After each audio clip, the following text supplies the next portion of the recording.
2017년 7월 30일 하나님께서 저에게 주시는 말씀은 민수기 17장 1절에서 13절입니다. 구약 224페이지 민수기 17장 1절에서 13절 말씀을 봉독에 올리겠습니다.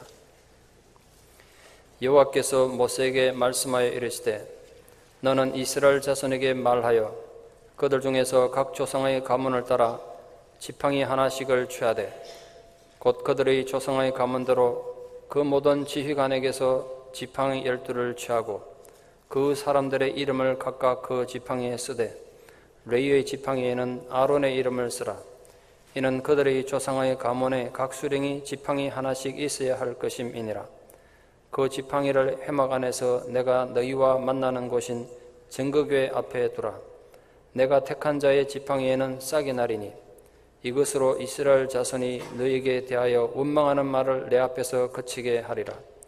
모세가 이스라엘 자손에게 말하며 그들의 지휘관들이 각 지파대로 지팡이 하나씩을 그에게 주었으니 그 지팡이가 모두 12이라. 그 중에 아론의 지팡이가 있었더라. 모세가 그 지팡이들을 증거의 장막 안 여호와 앞에 두었더라. 이튿날 모세가 증거의 장막에 들어가 본즉 레위 집을 위하여 낸 아론의 지팡이에 움이 돋고 순이 나고 꽃이 피어서 살구 열매가 열렸더라. 모세가 그 지팡이 전부를 여호와 앞에서 이스라엘 모든 자손에게로 가져오매 그들이 보고 각각 자기 지팡이를 집어들었더라. 여호와께서 또 모세에게 이르시되 아론의 지팡이는 증거궤 앞으로 도로 가져다가 거기 간직하여 반역한 자에 대한 표징이 되게 하여 그들로 내게 대한 원망을 그치고 죽지 않게 할지니라. 모세가 곧 그같이 하되 여호와께서 자기에게 명령하신 대로 하였더라. 이스라엘 자손이 모세에게 말하여 이르되 보소서 우리는 죽게 되었나이다. 망하게 되었나이다.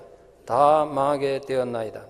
가까이 나아가는 자 곧 여호와의 성막에 가까이 나아가는 자마다 다 죽사오니 우리가 다 망하여야 하리이까. 아멘. 혹시 가뚝이라고 들어보셨습니까? 요즘 한국에서 유행하는 말인데요. 오뚜기라는 식품이 일반 회사들과는 달리 너무 사회에 좋은 일을 많이 한 착한 기업이라고 하나님을 나타내는 가스에다가 오뚜기 회사 이름 붙여서 가뚝이라고 요즘 부른다고 합니다. 저도 신문에서 관련 기사를 읽고 굉장히 감동받았습니다. 작년에 작고하신 함태호 오뚜기 창업주는 지난 수십 년간 한 번도 밖으로 드러내지 않고 오른손 하는 거 왼손 모르게 무려 4,242명이면 적은 숫자가 아닌데 심장병 앓는 어린이들 무료로 수술해서 그 많은 아이들에게 새로운 생명을 주었습니다. 대단한 일이죠. 거기다가 오뚜기 많은 협력사들이 있지 않겠습니까? 그 협력사들을 직원들이 증언하기를 자기들은 오뚜기 때문에 먹고 살만하대요. 이유가 뭐냐면 경기가 힘들어지면 오뚜기도 많은 어려움을 겪는데 아무리 회사가 어려워도 협력사 직원들을 월급 주거나 제품 돈 주는 거 한 번도 믿은 적이 없대요. 그러니까 협력사 직원들이 먹고 사는데 지장이 없게 된 거죠. 게다가 심지어 마트에 가면 시식코너 있지 않습니까? 전 이번에 처음 알았는데 시식코너가 그 회사에서 파송한 직원들의 대개는 임시직이라고 합니다. 그런데 오뚜기 식품은 마트에서 시식 판매하는 아주머니들까지도 정식 직원으로 채용해가지고 안정되게 생활하도록 지원했다는 건 대단하죠. 그리고 작년에 함태호 회장께서 돌아가시면서 전 재산은 주로 주식이겠습니다만 아들 현재 함영준 회장에게 유산을 물려줬는데 상속세가 무려 1,500억이나 나왔습니다. 우리 그동안 뉴스 많이 들었습니다만 그 정도 상속세 내게 되면 일반 회사들은 편법으로 세금만 내려고 편법 정리를 하든지 탈법하든지 이래가지고 시끄러워지고 감옥 가고 그러지 않습니까? 그런데 이 회사에서는 한 푼도 안 깎고 내게 지금 현찰이 없으니까 5년에 나눠서 갚겠다. 그래서 세금 상속세 그대로 다 낸 그 유일한 회사라고 합니다. 요즘 많은 한국 회사들이 자기 회사 직원들이나 협력사들에게 소위 말해 갑질을 해가지고 우리 마음을 참 아프게 하는 일들이 굉장히 뉴스에 많이 나오는 상황에서 이런 뉴스 접하니까 제가 마치 무슨 큰 선물 받은 것처럼 굉장히 마음이 기뻤습니다. 그런데 여기까지가 뉴스에 보도된 내용이고, 뉴스에 보도되지 않은 더 중요한 숨은 진실 하나가 있습니다. 어떻게 회사가 어떻게 이런 식품 회사가 됐는가 하면 1974년에 평사원으로 입사해가지고 나중에 어떻게 회사 사장의 자리까지 오른 신림중앙교회 강신국 장로님이라는 분이 계십니다. 이분의 영향력이 절대적이었다는 거죠. 이분은 오너가 아니에요. 돈 받고 월급 받는 직원이었고 월급 받는 사장이었지만 회장에게 회사란 모름지기 이렇게 해야 된다고 많은 영향을 줘서 이 강 장로님 영향에 의해 가지고 그 회장의 영향을 받고 회사의 운명이 바뀐 겁니다. 이건 뉴스에 보도되지 않은 내용이죠. 제가 강 장로님에 관한 얘기를 듣다가 한 사람의 절실한 신앙이니 신앙에 대한 올바른 자세를 가지니까 큰 기업 하나가 운명이 바뀌는구나. 그걸 발견하게 되고 신앙의 중요성과 가치가 얼마나 큰지 다시 절감하면서 장로님께 참 감사한 마음을 가지게 됐습니다. 그 강신국 장로님 신앙 고백이 이 회사가 이렇게 변화되고 성숙하는데 절대적인 영향이 됐다는 거죠. 도스토옙스키의 죄와 벌을 모르는 사람 없을 겁니다. 죄 짓는 사람 벌 받는 건 인간사의 당연한 구조가 규칙 아니겠습니까? 그 죄와 벌은 소설 제목이 이전에 세상의 질서입니다. 그래서 죄와 벌 그러면 우리 익숙한데 죄와 은혜 이러면 아주 어색하게 들리고 그 말이 잘 받아들여지지 않습니다. 죄에 무슨 은혜를, 그런 악한 죄인들에게 무슨 은혜를, 이런 생각 누구나 하게 되죠. 그러나 성경은 죄와 벌보다는 죄와 은혜를 강조합니다. 오늘 본문도 사실은 넓은 범위에서 보면 끔찍한 인간의 죄에 대한 하나님의 놀라운 은혜의 증거입니다. 지금 뉴스를 통해서 아시겠습니다만 세계적인 국립공원 요스미티 불이 나가지고 엄청난 산림이 불타고 70여째 집들이 불에 탄 피해를 입고 있습니다. 10만 에이커 가까운 산림이 불타 없어졌습니다. 빨리 불이 꺼져야 될 텐데 좀 기도 좀 해 주십시오. 아직도 많은 시간이 걸려야 진화가 다 될 것 같다고 그러는데 제가 먼저 이런 생각했습니다.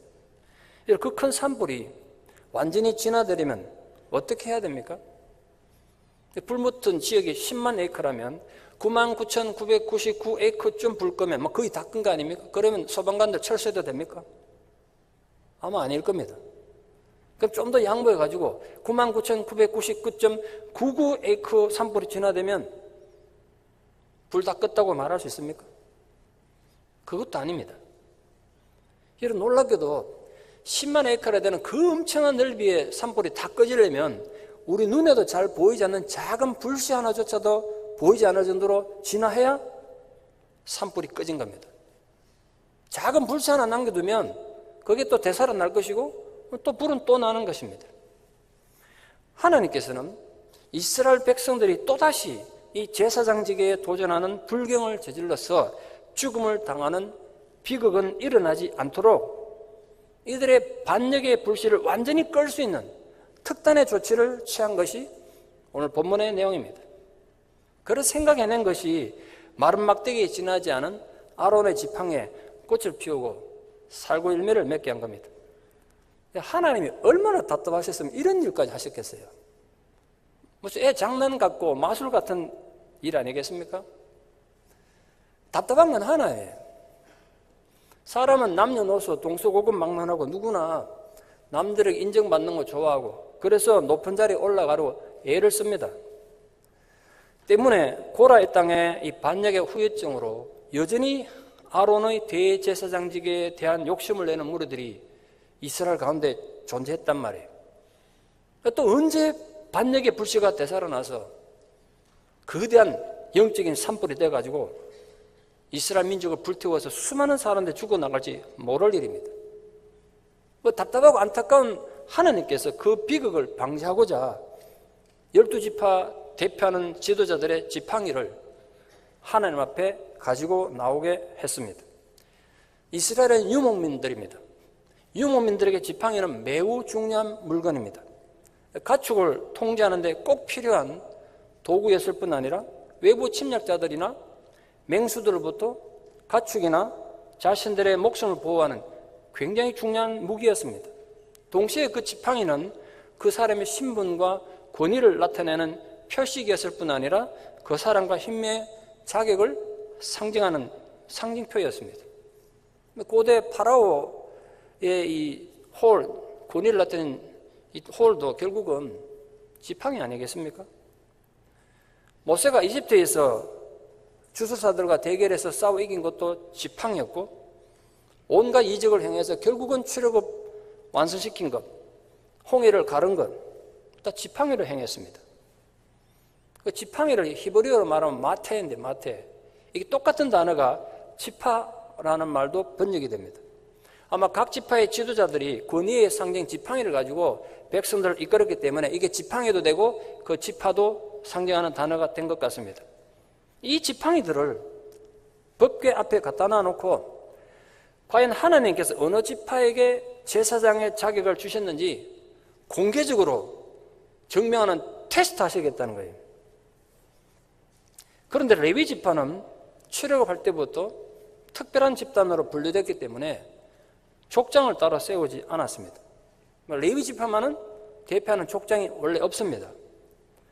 그래서 성경에서 하나님께서 다른 지파들의 지팡이에는 그 지파를 대표하는 족장의 이름을 쓰라고 했지만 레위 지파만은 정확하게 지적해가지고 아론의 이름을 쓰라고 하나님이 구체적으로 지시하신 것입니다.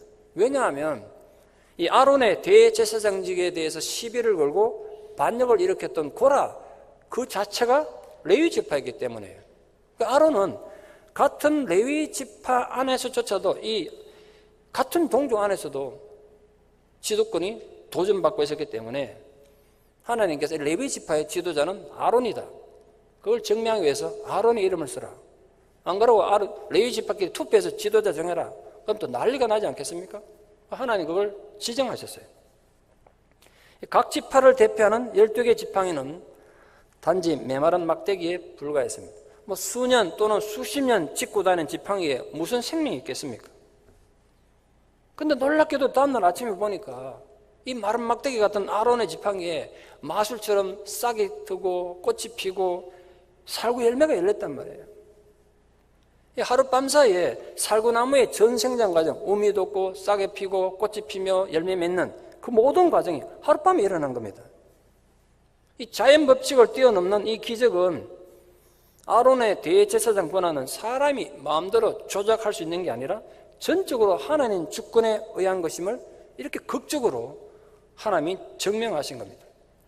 이런 아론의 인격이 다른 사람들보다 뛰어나고 훌륭해가지고 하나님께서 아론의 지팡이에 싹을 피우고 꽃이 피며 열매 맺게 한 것 절대로 아닙니다. 어디까지나 하나님의 일방적 은혜였습니다. 똑같은 은혜의 약속이 우리에게 주어져 있는 거 아십니까? 여러분, 우리 인생이 마른 막대기같이 볼품 먹고 초라할 수 있어요. 그러나 하나님께서 막대기 같은 우리 인생에도 싹이 나게 하실 수 있다니까요. 꽃이 피고 열매 맺게 할 수 있단 말이에요. 먼저 이런 질문을 드렸습니다. 왜 하필 살구 열매였을까? 살구꽃이었을까? 그걸 보다가 제가 중요한 걸 발견했습니다. 팔레스타인에는 많은 과일 나무도 있고 꽃들도 많이 핍니다만 이 살구꽃은 팔레스타인에서 가장 먼저 피는 꽃입니다. 1월 달에 피어요. 긴 겨울을 지나고 맨 먼저 피는 꽃이에요. 그리고 살구나무, 살구열매라는 단어 자체가 풀어 해석하면 깨어있다는 뜻입니다. 그러니까 하나님의 사역자는 하나님 앞에 누구보다 먼저 깨어서 항상 깨어있는 자여야 한다는 뜻으로 하나님께서 아론의 지팡에서 살구꽃, 살구나무를 피우게 한 겁니다. 그러니까 우리가 하나님 앞에 누구나 깨어있을 때 비록 마른 막대기처럼 볼품없는 인간도 하나님의 능력을 힘입어서 큰 역사를 지금도 이룰 수 있고 전혀 예기치 못했던 새로운 삶의 역사를 이루어갈 수 있다는 약속이 여기 있는 거죠. 하나님께서는 이 아론의 쌍난 지팡이를 사람들이 제사 드려올 때마다 보라고 정거궤 앞에 보관함으로써 아론의 대제사장의 권한은 누구도 침해할 수 없다는 것을 만천하에 보여주신 것입니다.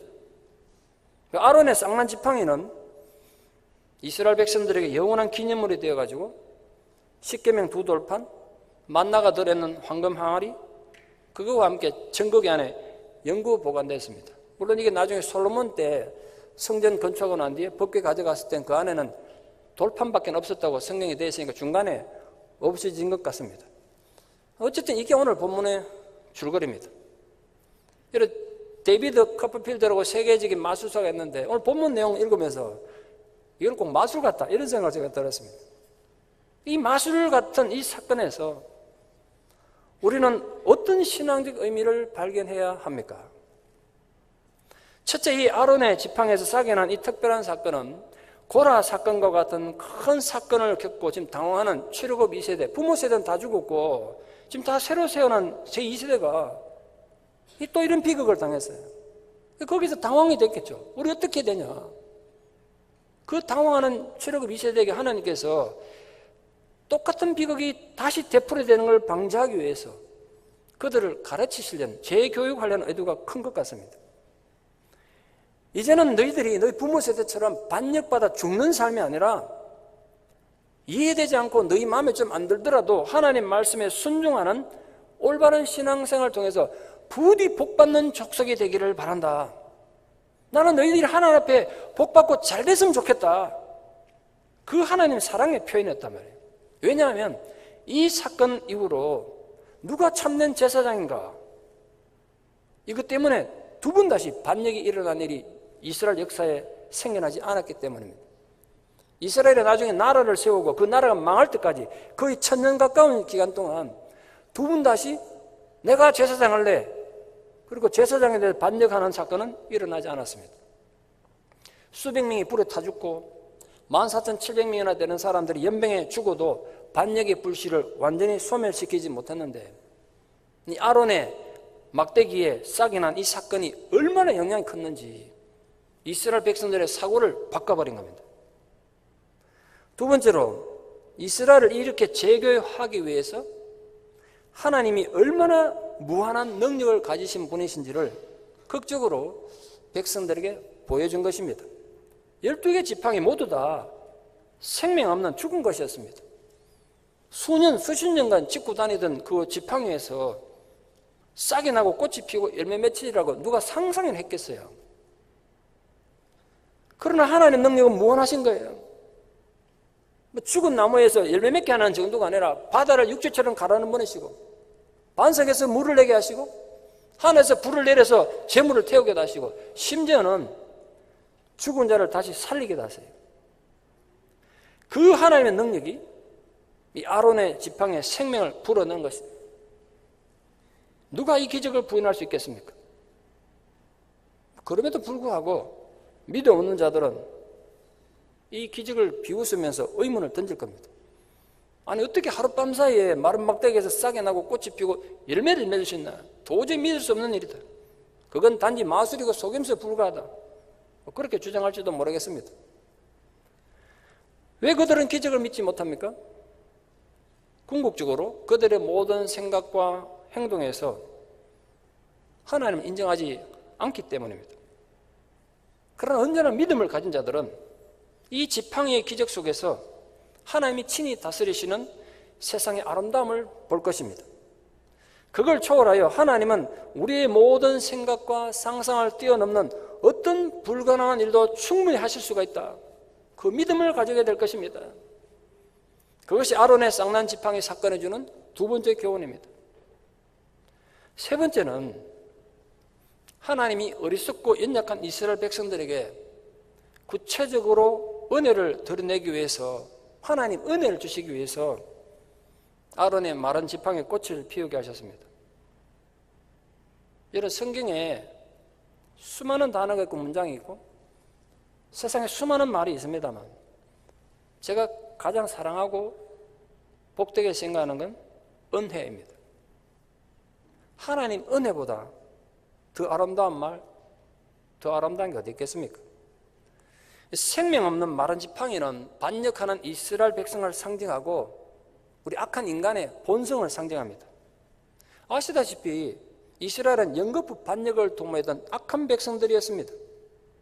그럼에도 불구하고 하나님 그들을 사랑하셔서 아론의 쌍난 지팡이가 표징이 되어서 부디 너희들 원망을 거쳐서 죽지 않기를 바란다. 그게 무궁하신 하나님의 은혜 아니겠습니까? 이렇게라도 해서 나는 너희들이 죽지 않고 살기를 바란다. 이스라엘 백성이 어떻게 매일매일 하나님의 인도를 받을 수 있었습니까? 어떻게 그들의 연약함과 부족함을 채워나갈 수 있었습니까? 어떻게 그들의 죄와 어리석음을 용서받을 수 있었습니까? 오늘 아론의 쌍난 지팡이 보면 그 해답을 알 수 있죠. 생명 없는 죽은 지팡이는 무가치하고 타락한 이 세상을 상징하는 거라면 그 싹과 꽃과 열매는 거부할 수 없는 하나님의 은혜의 상징입니다. 여러분, 인간 내면에서 어떤 선한 것이 나오리라고 기대하는 건 애초에 잘못된 겁니다. 인간은 하나님 은혜로 거듭나기 전에는 결코 인간 내면에서 선한 것이 나올 수 없습니다. 우리 속에는 어떤 진실함도 생명도 능력도 없습니다. 오직 하나님 은혜로 말미암아 우리가 참 생명을 얻고 능력을 부여받게 되는 겁니다. 이 은혜의 효력은 그때 이스라엘 백성들, 광야에 있는 이스라엘 백성들이나 오늘 우리들이나 똑같이 적용되는 거예요. 그 은혜가 오면 우리에게도 그런 변화가 있단 말이에요. 오늘도 우리가 주일 이 거룩한 아침에 예배드리러 주님 전에 모였습니다만 우리가 이렇게 예배를 드리는 가장 중요한 이유가 뭔지 아십니까? 죄악에 물든 우리 영혼에 생명을 주시는 그 하나님 은혜에 기초한 겁니다. 우리 오늘도 하나님 은혜로 예배 드리는 거란 말이에요. 교회 나올 때만 잊지 마십시오. 난 오늘도 하나님 은혜를 구하러 간다. 하나님 은혜를 맛볼 것이다. 그 하나님 은혜만이 우리의 모든 필요를 채워줄 수 있습니다.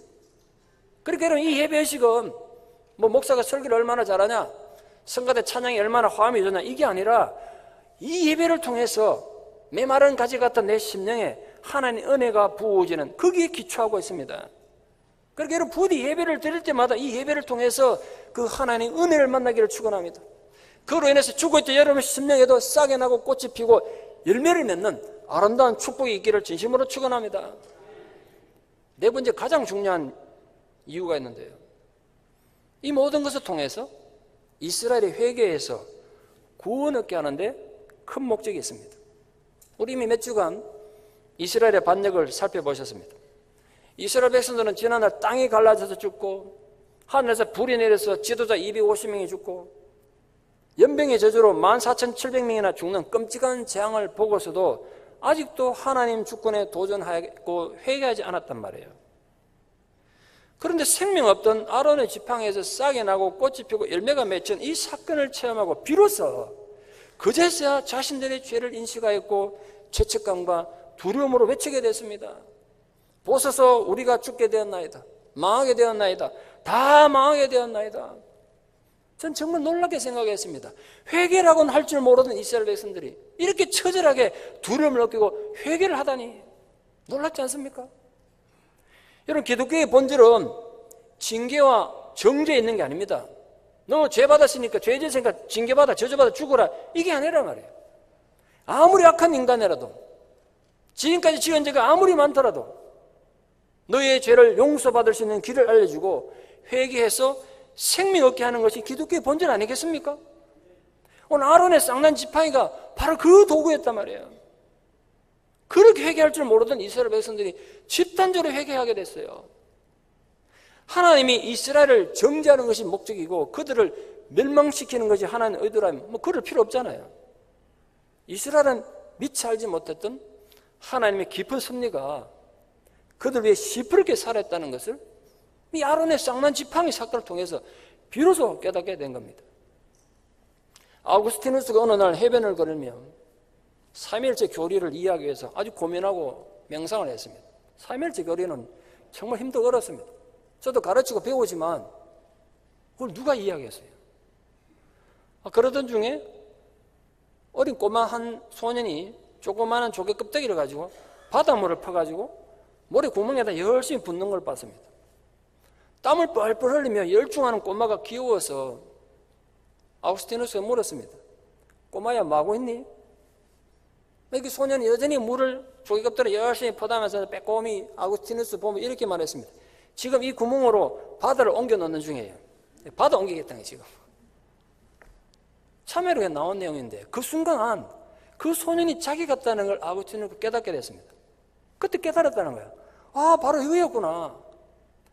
내가 이 하나님의 하고 있는 짓이 지금 이런 짓이었구나. 내 작은 이성 속에, 내 작은 정신세계 속에 무한하신 하나님을 다 집어넣어가지고 이해하려고 했다니 얼마나 어리석은 일인가. 그리고 그때부터 고민을 그만뒀대요. 죽은 지팡이에서 싹이 나게 하심으로써 당신의 뜻을 밝히시는 여호와 앞에서 아무리 교만하고 반역한 이스라엘이라도 겸손한 마음으로 무릎을 꿇을 수밖에 없었습니다.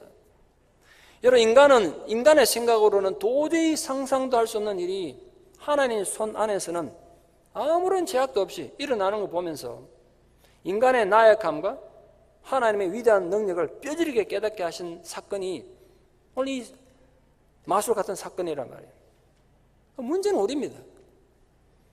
오늘 2017년에 사는 우리들이 오늘 이 성경을 읽으면서 이 아론의 상난 지팡이 사건이 우리에게 어떻게 적용돼야 되고 우리 삶을 살아가는데 이 사건을 통해서 무슨 교훈을 얻어야 합니까?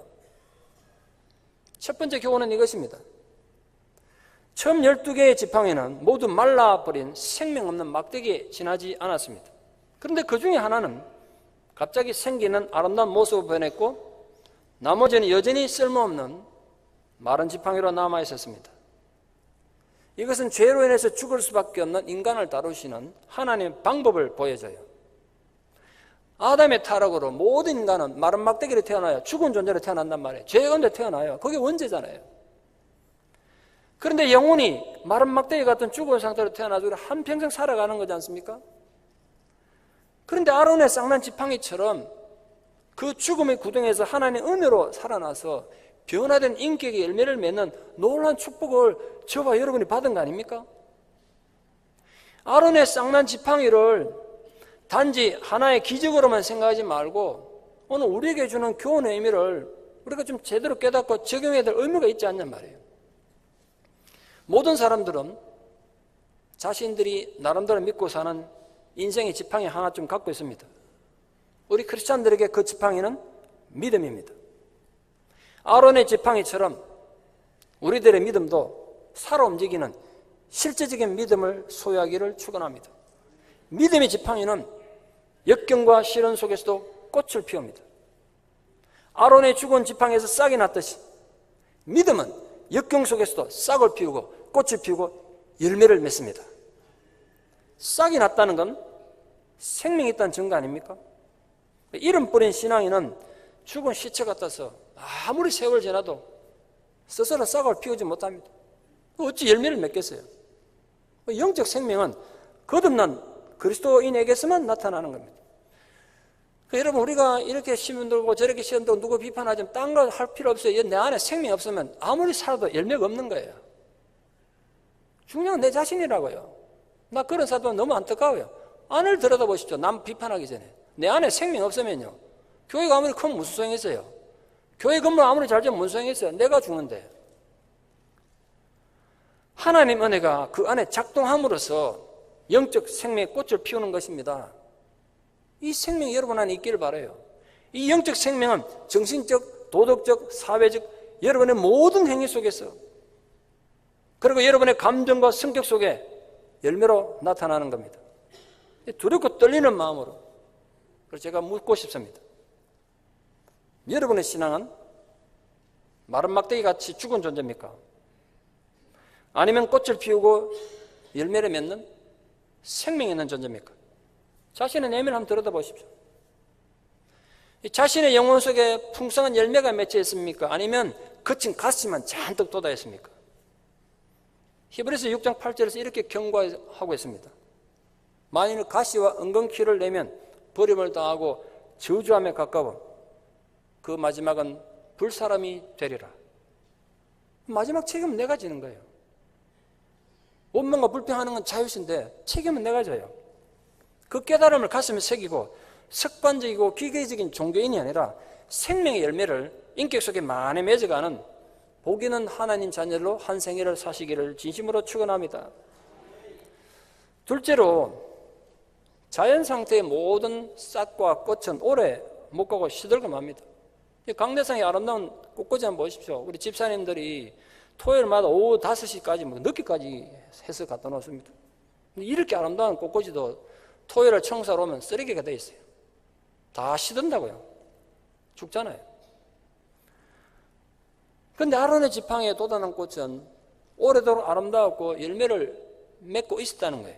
전설에 하면, 어디까지나 전설입니다만, 전설에 하면 이스라엘 백성들이 아론의 지팡이에 쌍난과 꼴보기 싫어가지고 그 꽃을 막 떼고 없앴다는 거야. 근데 그 다음에 또 나고 또 나고 계속 했다는 거죠.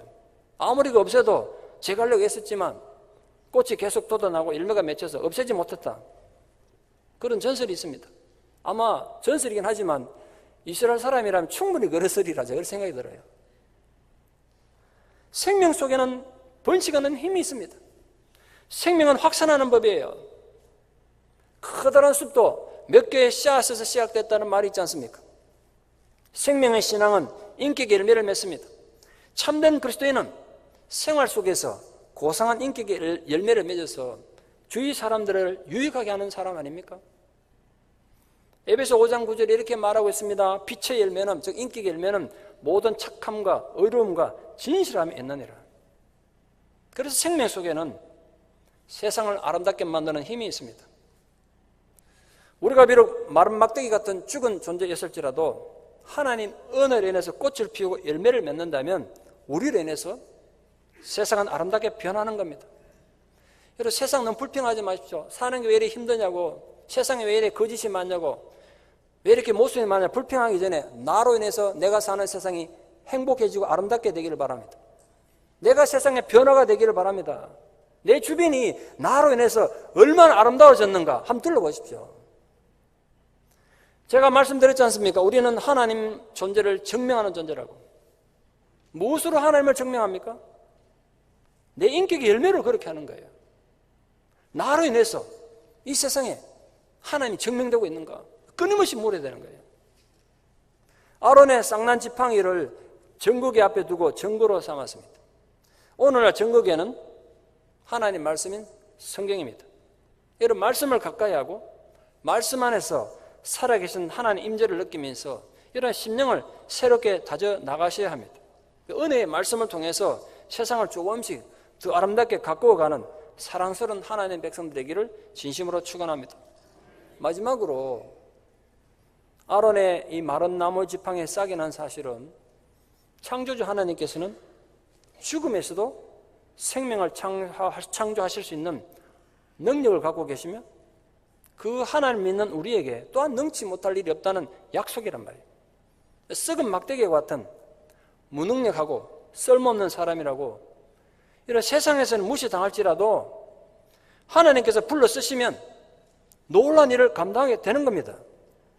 여러분 처지가 아무리 힘들고 어려운 상황이 있다고 해도 하나님이 높이 세우시면 얼마든지 그렇게 되실 수 있다는 거룩한 약속이 오늘 아론의 쌍난 지팡이에 새겨져 있는 것입니다. 뇌경색으로 건강하던 사람이 갑자기 쓰러져 고통받는 초등학교 여선생님이 계십니다. 그년 일주일 동안 사경을 헤매고 깨어나지 못했다가 9살생으로 눈을 떴습니다. 가족들은 의식 돌아온 이 아내 엄마를 보고 환호했습니다. 이젠 살았다고. 그러나 기쁨도 잠시 이 뇌경색의 뇌졸중의 후유증으로 반신불수가 돼가지고 몸의 절반을 전혀 움직일 수 없었습니다. 훌륭한 선생이 되겠다고 꿈도 컸고 좋은 엄마가 되고 싶었는데 아직도 한참 젊은 나이에 누워서 그 여자가 대소변을 받게 됐습니다. 그러다가 이 치료받고 나면 다시 일어설 수 있을 것이다 생각했는데 몇 달이 지나도 차도 없이 그냥 꼼짝 누워 있게 되니까 내가 언제쯤 치료받고 일어날 수 있는가 이 궁금하지 않겠습니까? 볼 때마다 의사한테 자꾸 물으니까 의사가 하루 이렇게 대답하더래요. 어쩌면 영원히 이렇게 누워 있어야 될지도 모르고 당신이 일어난다고 해도 정상적인 활동은 불가능합니다. 잘 나가던 그녀 인생이 한순간에 완전히 썩은 막대기 같은 존재가 된 것입니다. 그녀가 선생으로 있던 학교에는 장애아들, 말도 잘 못하고 행동도 똑바로 하지 못한 장애아들은 특수학급이 있었습니다. 어느 날 친구 선생이 자기 보고 이렇게 묻더란 거예요. 우리가 이 장애아들을 불쌍히 여기는 마음으로 이 아이들을 가르치는 특수교사가 한번 되어보지 않겠냐고. 그 얘기 듣고 굉장히 화가 났대요. 난 그래서 이렇게 대답했더니, 나 싫어. 일반 아이들 지도에서 똑똑한 제자들을 길러내야지. 말도 잘 알아듣지 못하는 그 불구자들 가르쳐서 무슨 보람 얻겠냐고. 이렇게 대답했다는 거예요. 자신이 몸져 누워가지고 꼼짝도 못하는 상황이 되어 보니까 그렇게 얘기했던 게 너무너무 부끄러워졌습니다. 이제 자신은 한 걸음도 스스로 움직일 수 없는 장애인이 된 겁니다. 이대로 내 인생 끝나면 어떻게 되는가? 절망이 한없이 밀려왔고 남편의 등 옆에 가지고 병원 옮길 때마다 남편 몰래 뒤에서 참 서러운 눈물을 많이 흘렸습니다. 이대로 내 인생을 포기할 수 없다는 생각이 들어서 의사가 지금 너무 무리하면 안 된다고 운동하지 말라고 그러는데도 의사 눈을 피해가지고 한 손으로 벽 잡고 일어서는 연습부터 무던히 했습니다. 한 달쯤 했더니 걸음을 뛰게 됐습니다. 한쪽 발이지만. 제법 몇 걸음 딛게 되니까 퇴원해서 집으로 갔습니다. 그래도 완전한 걸음걸이는 되지 못해서 한쪽 발을 끌고 지팡이 의지하거나 애들 손 의지해가지고 마트 한번 가는데 예전 같으면 2, 3분이면 갔다 올 마트를 1시간씩 걸려서 갔다 오고 뭐 그렇게 움직이기 시작했습니다.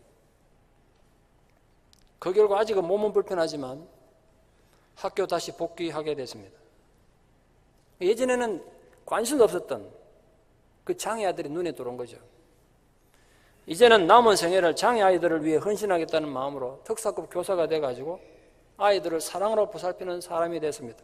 좀 더 아이들에게 도움을 주고자 예전에는 전혀 관심도 없었던 장애인 복지관에 가서 물어보기도 하고 연수나 세미나를 다니면서 특수교육에 대해서 배웠습니다. 말도 통하지 않는 장애아이들 다루는 거 결코 쉬운 일이 아니었지만 장애아이들에 대한 선생님 자세가 달라지니까 아이들이 선생님 품 안으로 들어왔습니다. 이 선생님은 아직도 팔다리가 불편하지만 아이들과 함께 뒹굴면서 예전에는 느끼지 못했던 행복을 느끼게 됐다고 몇 달 전 좋은 생각에 자기 삶의 간증을 기록한 걸 읽어봤습니다. 이 선생님은 전혀 희망을 꿈꿀 수 없는 마른 막대기같이 비참한 상황에 처해 있었습니다. 그런데 마른 막대기 같은 인생이 싹을 피우고 꽃을 피우고 열매를 맺은 거 아니겠습니까? 상황은 다르고 경우는 달라도 누구나 이런 경험 할 수 있을 것입니다. 지금 설교 듣는 여러분은 어떤 상황에 있습니까? 여러분 인생이 아무 소망도 생명력도 없는 죽은 나무 덩치 같습니까? 그래서 전혀 희망을 가질 수 없습니까? 스스로 생각해도 나는 너무 비참하고 내 인생은 너무 험하다는 생각이 드십니까? 그래서 나는 인생에 나고자 같고 패배자 같습니까? 아론의 지팡이도 아무런 소망의 흔적도 찾을 수 없었던 그저 단순한 마른 막대기였을 뿐입니다. 그러나 하나님이 선택하시자 하룻밤 사이에 우미 돋고 싹이 폈고 꽃이 피었으며 열매를 맺었습니다. 저는 감히 이렇게 여러분에게 도전하고 선포합니다. 오늘 이 아론의 쌍난 지팡이는 우리 모두를 상징합니다.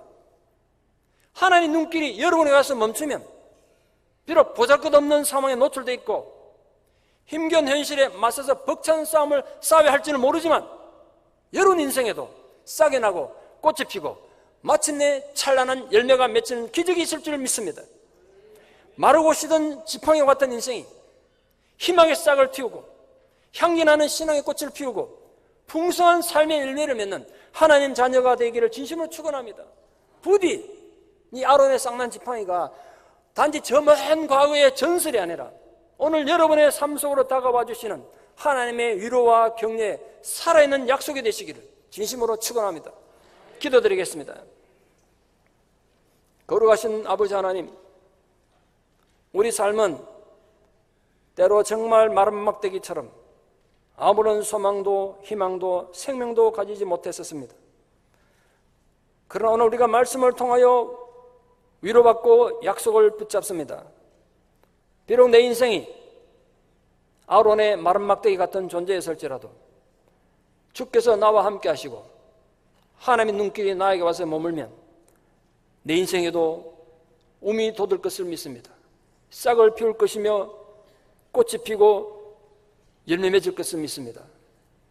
지금 끔찍한 인생의 고통과 절망 때문에 마음이 낙심되고 스스로 위축되고 깨어진 자존감, 부서진 희망 때문에 아파하는 분들에게 오늘 이 약속의 말씀이 위로가 되고 삶의 지팡이가 되게 하여 주시고 일어나 걸어가는 은혜가 있게 하여 주시옵소서. 예수님 이름 받들어 기도드리옵나이다. 아멘.